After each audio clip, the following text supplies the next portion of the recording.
Thanks for joining me today on Grit Machine DNA. I'm joined today by Sergeant Major Kyle Lamb. This guy is a force of nature. I've been following him for several years, and I'm just honored to have him on our show today. Sergeant Major, thank you for joining us today. Thanks for having me, David. It's an honor to see you again. You too. Well, let's get right started. Part of what we do at Grit Machine DNA, Kyle, is we try to inspire people, first of all, to embrace American values, second, to understand resilience, the importance of faith, family, and leadership and determination in their lives.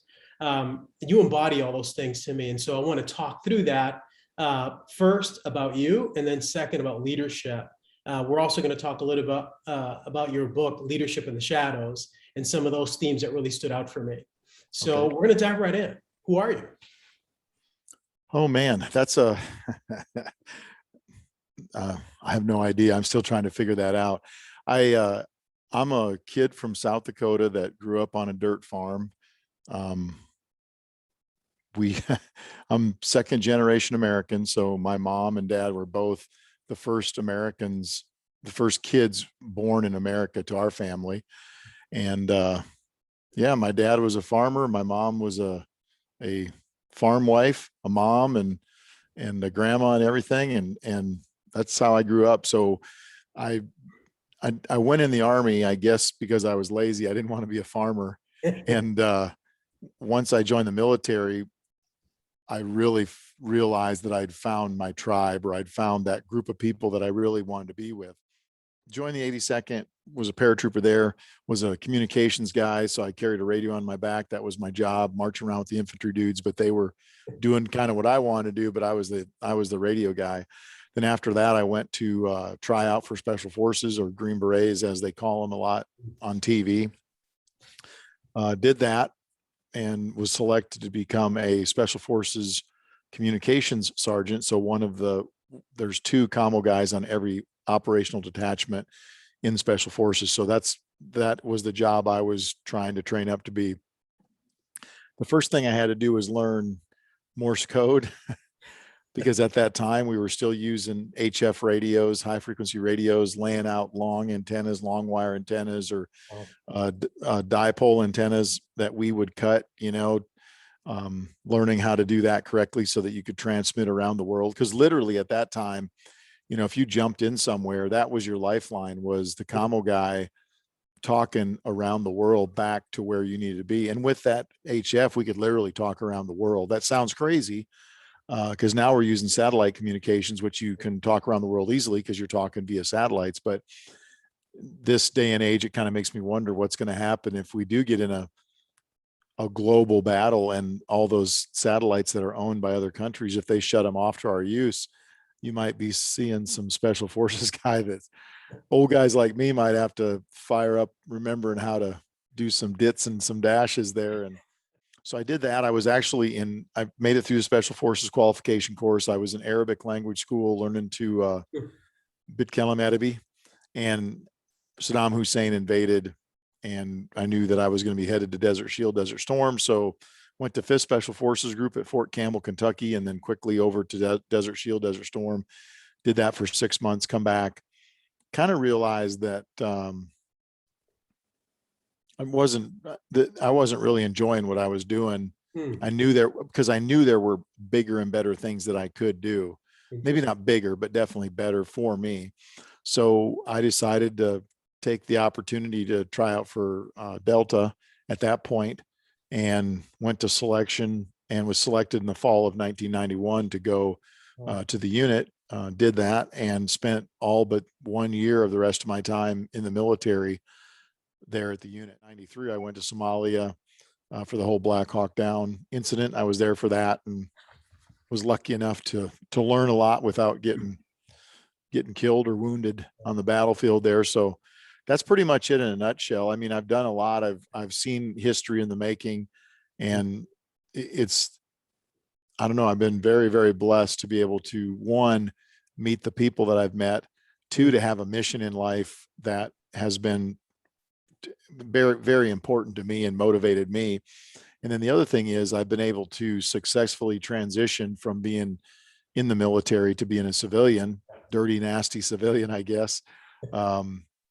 that's not an easy transition for guys like me. Yeah. And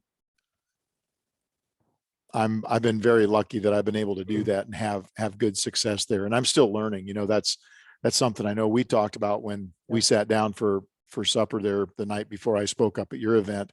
Yeah. And man, I'm always learning. Listen to what you guys are talking about. It is motivating for me to hear other like-minded people that are completely different than me. I want to, before we talk about leadership, we're going to get to your book, Leadership in the Shadows, because I love this freaking book. I do, man. I'm like your biggest disciple out here. Oh, you got to read this book. So I want to talk about your companies. How did you, again, we got to inspire folks to think about self-reliance. The dependency on government is killing me, right? As a Hispanic American who has worked his way to success, I encourage people, do not depend on government, right? Become self-reliant, use your money to make money, et cetera. I want to just talk a few minutes about how did those companies' ideas come to you? You were in military service at the highest levels for years. How did that happen? How did you get the inspiration to say, we're going to start companies now? If you want to be a rich dude, I can't help you. Yeah. But if you want to make a living, I mean, all you got to do is do a couple things. The first one is work hard. So no matter what job you have, if you work hard, you're going to be successful. Yep. It's the days of aristocracy and peasants. We left that behind in England. Okay. So we don't have that anymore. You can work hard no matter what it is, claw your way up through middle management, and you will be successful. That's one thing. The other thing is, if you're lucky enough to do what you love, then do that. Yep. Find the job that you love to do.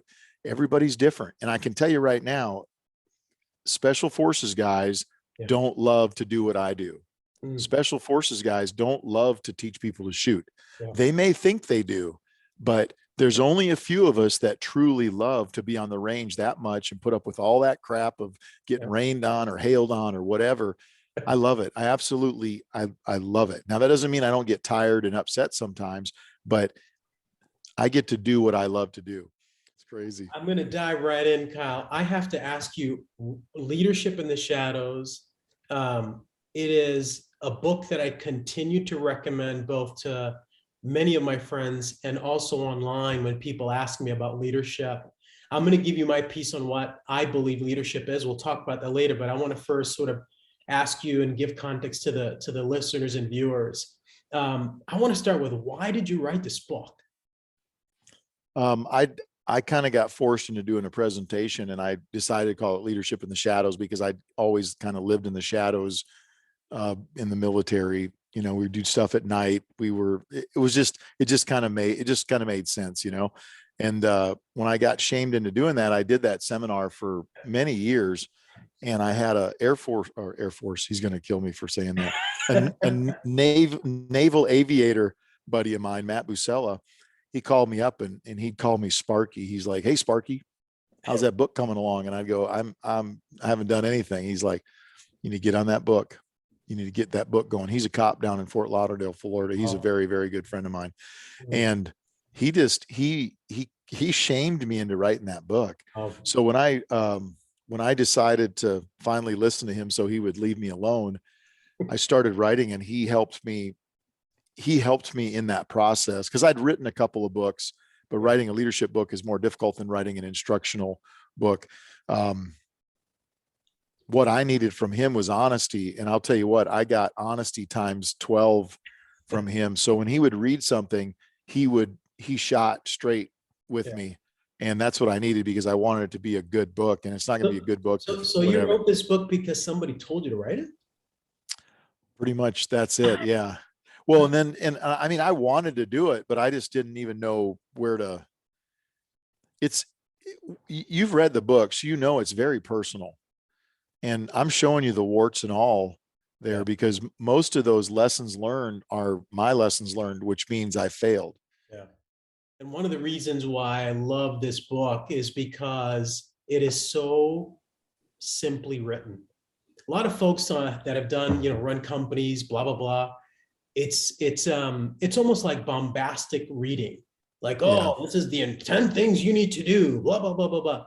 This is not. This is, we're going to do simple talking, and we're going to talk simply about what it means to be a leader. That's one of the core reasons why I like it. It's just simple, and it speaks to anyone, fifth grade reading level. You can read this. It's one of the key reasons why I love it. In one sentence, Kyle, because there's a lot of there are a lot of definitions of leadership out there, lots. Most of which I disagree with. What's leadership in one sentence? Leadership is you inspiring others to be successful, or at least go in the right direction to accomplish a mission. Yep. Yep. I love that. I totally agree. The other piece that I love that you incorporated is the mission. As somebody who played football, high school, college, somebody who's done a lot of work, both government, private sector, most of the time I'm learning that one of the core elements of my job, which you talk about in your book, is clearly explaining the mission. Yeah. Not everybody gets that right, man. Yeah. Yeah. And even those of us that have got it right a few times will then all of a sudden get it wrong. Mm. But that's human nature. That's going to happen. But if we fail, I can accept failure as long as we learn from that failure. If you don't learn from your failure, then I feel very badly for you, like the military. So the military sustains and improves. When they do an after action or a debrief, they break everything into sustain, which means continue to do that, or improve, which means they need to improve on that. When we would do a hot wash or a debrief, we did not have sustains. We had, what did we screw up and how do we fix that? Oh, interesting. Because we already did the other stuff we did right. Why are we going to sit around and pat ourselves on the back? You can be critical and critique people, and you can do it positively. And guys are like, how do you do that? And I go, well, listen to this. You know, David, I was watching you when we were conducting this mission, and you were not awesome. Yeah. See how that sounds good, but I just told you you sucked. Yep. And I didn't say it in a mean way. And I've had a lot of soldiers that come up to me, they go, thanks for telling the guys that, because now they keep coming up and saying, man, I was just watching you and you were not awesome. Yep. And that's the point is we're doing this to make the whole team better. We're not trying to just elevate ourselves or beat our chest. So I'm very honest with our students when I teach guys tactics or shooting or whatever. And some of these guys are like, nobody's ever talked to them like this before. Wow. It's like, man, you should have come and played on the football team I played on, because my coach had no problem telling us we sucked. Yep. And we ended up being second in the state when I was a junior. We went from really, really being bad to being really, really good. And it was because of those coaches. They didn't pull any punches, and they worked us like dogs, and I think in the military, going back to that mission, what is your mission? Everybody thinks that a guy like me, all I'm doing is getting up every morning and putting on my black outfit and going out and conducting these, classified missions. That's not it. Yeah. We train and train and train and train and train and train, and we go conduct a mission. Yeah. And then we come back and we look at how we screwed up on that mission. Even though it was successful, we screwed up. We did something wrong. There's always something you can improve on. And then we train and train and train and train again on what we screwed up. And then we go conduct another mission. There's certain things I learned in the military that really do work. And one is have a mission and focus on that mission, whatever that mission is. And that's where I see a lot of veterans suffering and then failing, is that they don't have a mission. Yep. One of the key things I love that you talk about here, servant leadership, serve others, serve them well. I love that. Well, yeah. And one other thing too, I want to bring up that you didn't mention there is your family. And I met your wife, you've met Melinda. Yep. I couldn't be successful without my wife. Right. 100% could not. We're very evenly yoked. So a lot of these things I'm telling you, guess where they came from? They came right from her because she's trying to make me a better person. Right. And the way that I'm a better person is doing some of these. And I mean, this is, I'm a slow learner, but I'm a learner. I'm going to get it. If you just keep, Yeah. you keep flogging the horse, I'm going to get head in the right direction. But that's the other thing I want to make sure that guys and gals out there understand that you need to be evenly yoked Yes. with your husband or your wife Yes. so that you're on the same team, just like dealing with your children. Yeah. You've got to present a united front. Does Yes. that mean that you have to agree on everything? It does not.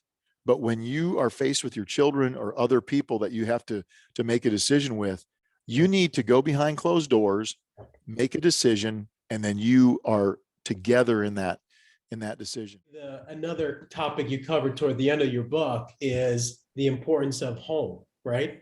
Your wife, your children, and one of the things you see, you didn't say it like this, but you want to change America, right? Starts at home. You said something like great leadership for our country starts at home in the book. I couldn't agree more, but to your point, that means being a better father, a better husband, a good friend, um, loving your wife, loving your children. How do you talk about that, Kyle? Because military folks are serving the country. How do you balance that, and how do you talk about that with your colleagues?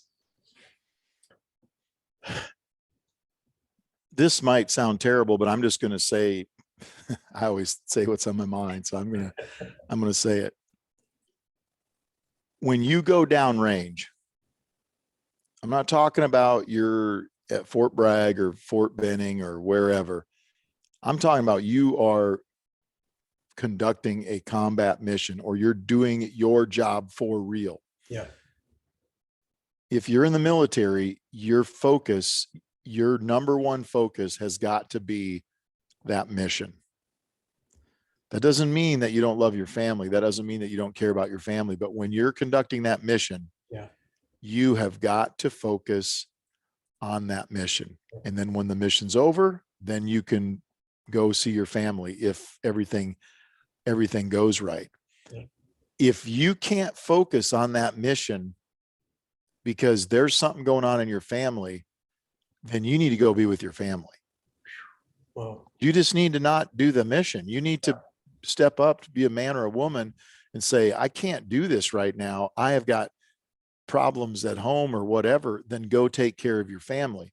But if you're in the arena and you're going against an enemy, you've got to be totally focused on that. And your family hopefully will understand that as long as you then come back to them. I know that sounds terrible. It really does. But the one thing that doesn't change with that is the first thing we think about in all of that is God. That's right. Because if he's on our side, we're going to be pretty successful at whatever we do.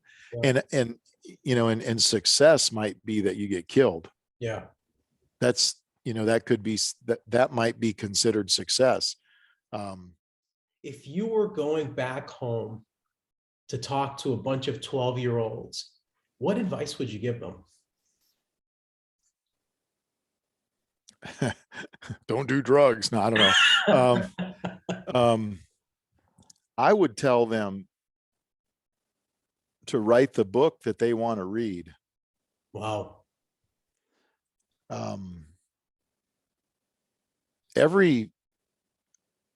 Every author that I've kind of got, listened to them speak, and if they're trying to instruct somebody, that's one thing that's very common is write the book that you want to read. Yeah. And what I mean by that for those kids is exactly that. Make your life the life that you would look back on. And as you go through those pages, I'm 12 and now I'm 13 and this is what I did. Are you proud of that? I'll tell you right now, I'm not. You know what I'm saying? There's pages I would like to be like, rip that thing out and throw it away real quick before somebody reads what I did when I was, 14 years old or whatever, or when I was 21 or whatever it might be. So, write the book you want to read. And that, I think that should inspire those kids to think about what they're doing. That doesn't mean we can't have fun, Yeah. but man, you better be serious about what the decisions you make, because a lot of these decisions have, man, the downstream effects are crazy. Some of the poor decisions that folks have made just in the heat of the moment. Yep. Whatever that might be. You know, there's one other thing too that I'd like to throw in there, because my wife and I just had this conversation yesterday. She heard her brother-in-law talking, and he said, "Oh yeah, I really wanted to do that, but," insert Melinda's sister's name here, "she didn't want me to do it, so I didn't do it. But I really wish I could have done that." And Melinda at that point said, "Kyle will never say that." Wow. So up until this point so far in our lives, I've done everything that I've wanted to do. There's certain things that I haven't done, but they didn't matter. Yeah. You always hear this term about bucket list. Yep. I don't have a bucket list. Yeah. I don't. I've done everything I want to do. If you want to do something, go do it. You poor people that have a bucket list, Yeah. take that bucket, dump it out, and grab those pieces of paper. I don't know what a bucket list looks like, so I'm just making this up as I go. But you Yeah. just grab a piece of paper and go, "I'm gonna jump out of an airplane." Okay, boom, we can do that tomorrow. Yeah. Done. Okay, I want to do this. Well, then go to Africa and hunt. Yeah. Oh, I want to go see this river. Then Yeah. go to this. I want to go walk on the trails in Machu Picchu. Go do it. Look, this is one of the things I love about people that build like us, right? There's just like this whole victimhood mentality going on today in society. And I reject it all. I grew up in welfare, man. It's like, no, you can do whatever you want. How do we instill that in people, right? The bottom line is they're the only obstacle. My coach, my football coach, Dave Dempsey, who you met at the breakfast, Yeah. always said the only obstacle, the only person in your way is the person in the mirror. Look at that person. That's your obstacle. How do we inspire and instill those values in people, Kyle, especially today? Yeah, you're doing it. You're already doing it. You're doing it with your boys. You have to look at your sphere of influence. What is that? Yeah. I look around and I think about my son. My son is successful, Christian, conservative, good dude. Yep. My daughter, Yep. maybe not. She's conservative in some ways. She might not be conservative in other ways, but she's very successful. She's tracked down more terrorists than I ever have. She's super successful. I look down the road, my buddy, his son just signed up for the military. His Wow. daughter's been talking to me about she wants to go in the military and be a nurse. Wow. Okay, you're doing it. You keep Yeah. you influence the people around you. If all you influence are your children Yep. and a few of your neighbors' kids, you've done your job. If everybody were to do that, if we would just say, okay, I'm a dad, I need to make sure my kids are squared away. And mine, I can credit my wife because I was gone a lot, but my wife did a great job. Yeah. But if you can inspire these other kids, kids are awesome. I mean, they're kids in America right now. They're no different than kids were 100 years ago. They're not. Yep. You know, there's all this crap. I mean, they may be smarter than we were, but they're not lazy. They're none of that stuff. Yeah. It's us as parents that if our kids aren't working hard enough, that's on you. Yep. Get them working harder. I ask everyone that I talk to on the podcast this question as a wrap up. Take your time if you want to answer it. I like to ask people, what is your purpose?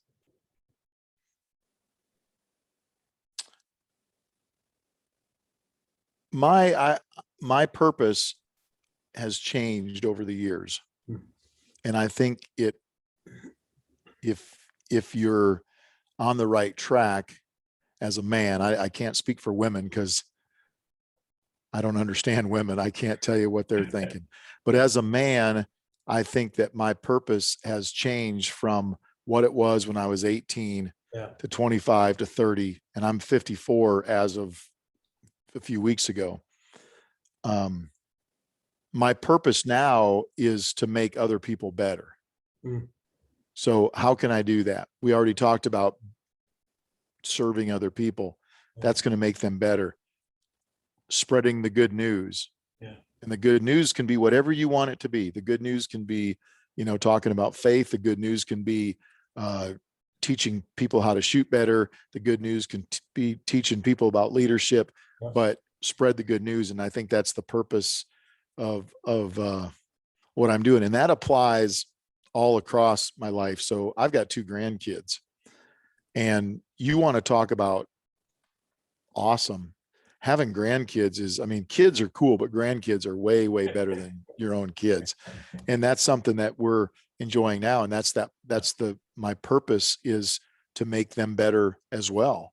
Wow. And me being angry and grumpy and not playing with them that doesn't make them better. So if you're trying to have purpose, make everybody better. I love it.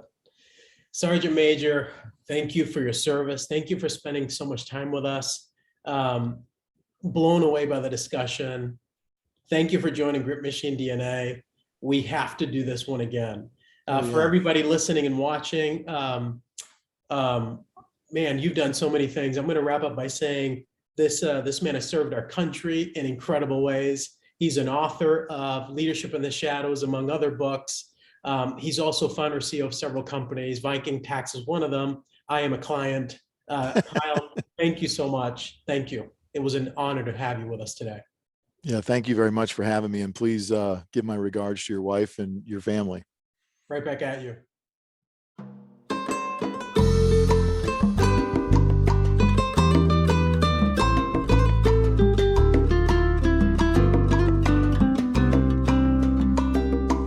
Si vives día a día en un abismo de dolor y buscas solución a tus problemas, busca del Señor y sigue su camino y pronto nacerá la paz en tu corazón.